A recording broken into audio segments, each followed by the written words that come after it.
Mike Irwin's with us, Pig Trail Nation. Mike, get to, well, I guess we heard from Petrino last week, Monday and Wednesday. Now it's game week, and it's just so different. We're getting reports. We're interviewing guys for the head coaching job. The interim guy is going to be speaking today, and his interview process is much different than anyone else. Well, I think one of the things he's going to get asked about is this hiring of Jay Hayes to complete the defensive staff. It was assumed when Chris Wilson, who was the assistant D-line coach, under the previous coaching staff, he was promoted to defensive coordinator, and it was assumed he was going to be the D-line coach because he has NFL D-line experience. He was on a Super Bowl team on the coaching staff. But then he hires Jay Hayes, who had a 20-year career in the NFL as a D-line coach. You go back far enough, coached a little bit at Wisconsin and Cal, but mostly in the NFL, and he's a D-line coach, and that's what he's listed as now. So that only leaves somebody to coach the linebackers, and I assume that's going to be Chris Wilson, but he's going to get asked, Petrino's going to get asked about that. One of the things I'm told is that those two coaches will combine the linebackers and the D-line into one room. They'll all be in the room together as a way of coordinating to stop this problem with not being able to stop the run. And we'll see if that's what happens, and it'll be an interesting experiment. Mike, what do you think happens? 'Cause my opinion is they have to simplify everything. You're not going to add more things to the defense or to the offense. It's, hey, let's simplify it. Let's make them be able to read the room, read the situation, and play fast. What kind of defensive performance do you expect this week against Tennessee? Well, I don't know, but they are simplifying, and they're coming up with a new base defense. And they, according to Petrino last week, they started going back to doing some tackling drills, just various different kinds of drills, trying to force turnovers, more of that. I never really felt like those drills looked like they were accomplishing much when Pittman was here. They was just go through the motions. I'd love to be out there to see if this is serious stuff. But anyway, that's what they worked on last week. It's just, here's one thing that usually happens when you get an interim head coach, and we saw that with UCLA beating Penn State. Sometimes when there's an in-state change or in-season change in the coaching staff, the team will suddenly just start playing a lot better in that first game with the interim coach. We saw that in '92 when we had a firing of and Joe Kynes took over in '92 after Jack Crow was fired. Arkansas had lost to the Citadel, which Frank Boyles felt was just unacceptable. Fired Jack Crow, and now Arkansas had to go to South Carolina for their first ever SEC game, and it was on the road. And it was assumed they were going to get killed, and they won that game, and everybody went nuts. Wow, we've got our coach. Except they won 2 more games after that. So one of the things that you worry about is, you'll have this big effort right off the bat, and then it'll settle back into what it was. Very, very seldom does an interim head coach get the job. So, but this feels different, doesn't it? I mean, because he's got experience as a head coach, because he's got experience at this school, and that's independent of, the way that the end of the first relationship all went down. This to me doesn't come across as, I think when we think of an interim head coach, you could actually throw the word caretaker coach in there instead of just interim. Well, we got to have a coach. Can't use this guy anymore. Got to have a team. We've got to have somebody, call the plays, get everybody together and be in charge. But we're not going to have this as the next head coach. Does this feel different to you? Because it does to me. Well, from what I've heard, there's a split kind of behind the scenes. There's a lot of boosters involved, even some board members. And whatever Yurichek's doing, I don't think he decides this. I think they get together at some point and decide who they want, and he hires the person. But there's kind of a split. There is a group of people that have the attitude, look, Bobby's been here before. He's done this. He's proven himself. Let's see if he can do it again. And he's had, in that respect, he's had not only SEC experience, but SEC experience here. And he was very successful. Then you have people that are just saying, look, we got to go get Rhett Lashlee. He's the obvious guy. He's got ties to Arkansas. You know, he's from Springdale. He played at Shiloh under Gus. He coached 1 year, I think, as a grad assistant under Gus at Arkansas. He was at Arkansas as a player. And so we got to bring one of our own home. And the people that want Petrino are looking at that and going, what SEC experience does Rhett Lashlee have? It's a big difference between coaching in the ACC and the SEC, especially in the situation we've got now. And then there are other people that, you know, are being discussed. And I don't know where this thing is headed right now. I think a lot of it has to do with what does Petrino do from here on out? What does Lashlee do? What kind of season does he have? Mentioned Dan Mullen last week. Mullen is undefeated. He's now 5-0, including a win over UCLA, which pulled that upset. And he wants the job. That's what I'm told. But right now he's kind of like number 4 on their list. And there could be other people that, as this thing progresses, other names can pop up. It's just you can't keep a finger on this stuff. It just changes almost every day when you're talking to people. Mike, what do you expect out of the offense? 10 points in the last 6 second-half quarters. They really haven't. They've been, you know, pretty good in the first half, and then just haven't been able to. We've been talking about the defense and all the changes there, but the offense really hasn't been good enough either. Yeah, that's the big challenge he's got, Petrino, and they got to stop making mistakes. They got to stop fumbling. They got to start pass blocking. They got to give Taylor Green time to throw the ball. The receivers have had a harder time getting open lately as they've gone up against better defenses, and that's what you're going to see from now on. You know, although I think Ole Miss, which I think they're number 4 in the nation right now in this latest poll, but I never thought their defense was all that good. You could see a difference in Notre Dame's defense and Ole Miss's. So what does Arkansas do? I don't know. They're averaging 37 points a game. Tennessee 51. There's a big difference.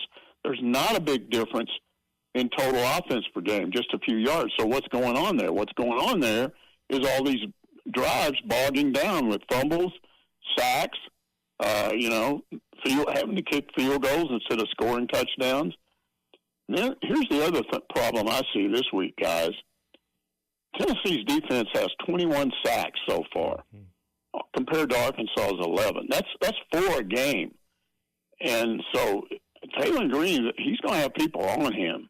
And they've got to do a better job of pass blocking. The receivers are going to have to get open earlier. And they got to somehow get him in a position where he's either not being sacked or not doing the hurry-up thing where he throws the ball away or even gets picked off. And then there's the crowd that's a factor. I mean, come on. That's one of the toughest places to play anywhere, Neyland Stadium. And the only X factor in this game to me is what I said before. Sometimes, under a new head coach, the players jump up and do things that you didn't think they were going to do. Now, I still say, guys, this is a better team than most people think with regard to talent. You don't come as close as they came to beating Ole Miss, which LSU couldn't do, if you don't have players. I just think there's a lack of effort out there, and Petrino somehow got to tap into that. It's also, I mean, you had alluded to it. We talked about this before the season, Mike. It's just an incredibly imbalanced team. So the defense has allowed, I think it's 12 touchdowns in the last 15 drives. and regardless of how good the offense can be, that's just too long of a rope for an offense to have to pull with the defense not pulling anything close to their own weight. And that's independent of who the head coach is. We just have to hope that the cleanup. Look, the offense could go out and score 32 points a game, but it doesn't feel like it's going to be enough unless the defense makes. It's not just a little bit better, Mike. It's a lot better right now. And are you really supposed to believe that messaging and a whitewash of the coaching staff on that side of the ball is the thing that can make things better? Because this Tennessee team can score. Well, and what's the next team after that? A&M, they can score.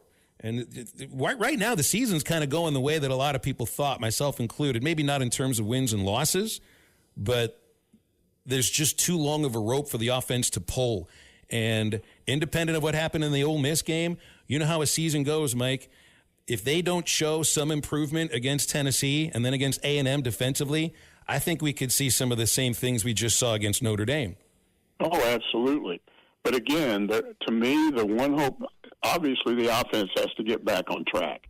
But the one thing beyond that they have to do is the run stop has to be better. I think teams are going to be able to throw on them. They can. But throwing the football is kind of hit and miss. Sometimes a good quarterback can miss a receiver. Sometimes you get a D-back back there makes a great play. But you've got to be able to stop if they just line up and run over you and then throw every once in a while, you're dead meat. So that's the thing that has to change. And looking at it, guys, what I saw was a lack of effort. I didn't see guys that can't play. I saw guys lay down in certain situations and then look good in other situations. They came out right out of the halftime against Notre Dame and looked like a totally different team for a while. And then finally, just went back to what they were doing before.